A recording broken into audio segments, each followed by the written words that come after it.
नमस्कार, स्वागत छ तपाईलाई हाम्रो च्यानलमा। आजको यस भिडियोमा हामी नेपालका ताजा 30 प्रमुख समाचारहरूको विस्तृत विश्लेषण र व्याख्या प्रस्तुत गर्दैछौं।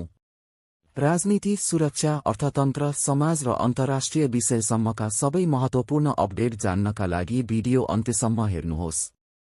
1. राजसंस्था पुनःस्थापनाको मागसहित काठमाडौँमा प्रदर्शन। काठमाडौँमा राजसंस्था पुनःस्थापनाको माग गर्दै राजावादी समूहले ठूलो र्याली आयोजना गरेका छन्। आगामी निर्वाचन नजिकिँदै जाँदा राजसंस्थाको विषय फेरि राष्ट्रिय बहसको केन्द्रमा आएको छ। प्रदर्शनकारीहरूले वर्तमान राजनीतिक प्रणाली असफल भएको दाबी गर्दै राजतन्त्र नै देशको विकल्प भएको बताएका छन्। यस विषयमा राजनीतिक दलहरूबीच मतभेद स्पष्ट देखिएको छ। 2. वीरगञ्जमा कर्फ्यू, धार्मिक तनाव चर्कियो। वीरगञ्जमा धार्मिक स्थलमा भएको तोडफोडपछि तनाव उत्पन्न हुँदा प्रशासनले कर्फ्यू आदेश जारी गरेको छ। स्थिति नियन्त्रणमा लिन सुरक्षाकर्मी परिचालन गरिएको छ। सरकारले सामाजिक सद्भाव कायम राख्न सबै पक्षलाई संयम अपनाउन आग्रह गरेको छ। यस घटनाले धार्मिक सहिष्णुता र सामाजिक शान्तिको विषय फेरि गम्भीर बनाएको छ। 3. निर्वाचनको तयारी तीव्र।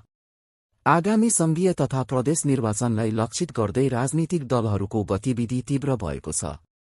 दलहरूले उम्मेद्वार छनौट, चुनावी घोषणापत्र र जनसम्पर्क अभियानलाई प्राथमिकता दिएका छन्।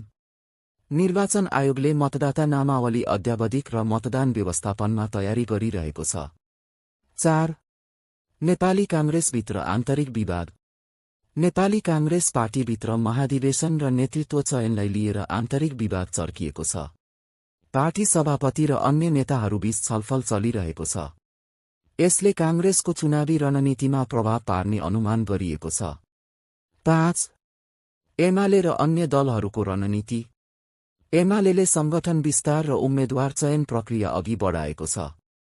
राष्ट्रिय स्वतन्त्र पार्टी लगायत नयाँ दलहरूले पनि जनसमर्थन बढाउन सक्रियता बढाएका छन्। यसले चुनावी प्रतिस्पर्धा रोचक हुने संकेत दिएको छ।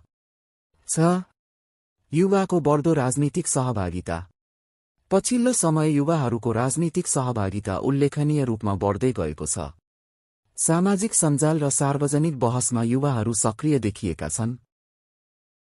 यसले भविष्यको राजनीतिमा सकारात्मक परिवर्तन ल्याउने अपेक्षा गरिएको छ। 7. अर्थतन्त्र र महँगीको अवस्था। देशको अर्थतन्त्र अझै चुनौतीपूर्ण अवस्थामा छ। महँगी नियन्त्रण गर्न सरकार बजार अनुगमनमा कडाई गरिरहेको छ। रेमिट्यान्स आप्रवाह स्थिर भए पनि उत्पादनमूलक क्षेत्रमा लगानी बढाउनु पर्ने आवश्यकता देखिएको छ। 8. बैंक तथा वित्तीय क्षेत्र। बैंकिङ क्षेत्रमा तरलताको अवस्था केही सुधार भएको देखिन्छ।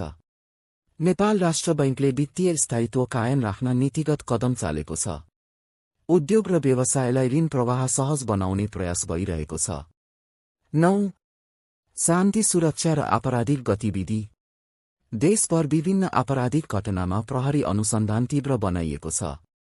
सीमावर्ती क्षेत्रमा सुरक्षा व्यवस्था कडा पारिएको छ। सरकारले कानून कार्यान्वयनमा कुनै सम्झौता नगर्ने बताएको छ। 10. अन्तर्राष्ट्रिय सम्बन्ध र वैदेशिक अध्ययन। नेपालका छिमेकी देशहरूसँग कूटनीतिक सम्बन्ध निरन्तर छलफलमा छन्। विदेश अध्ययनमा जाने नेपाली विद्यार्थीको संख्या बढ्दै गएको छ।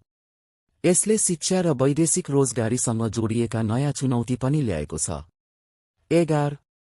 वातावरण र पूर्वाधार विकास। वन डढेलो, जलवायु परिवर्तन र वातावरणीय जोखिमप्रति सरकार सतर्क देखिएको छ। सडक, पुल र शहरी पूर्वाधार विकासका नयाँ परियोजना अघि बढाइएका छन्। यसले दीर्घकालीन विकासमा सहयोग पुग्ने अपेक्षा गरिएको छ। समग्र विश्लेषण। आजका समाचारहरूले नेपाल राजनीतिक संक्रमण, सामाजिक चेतना र आर्थिक सुधारको प्रक्रियामा रहेको देखाउँछन्।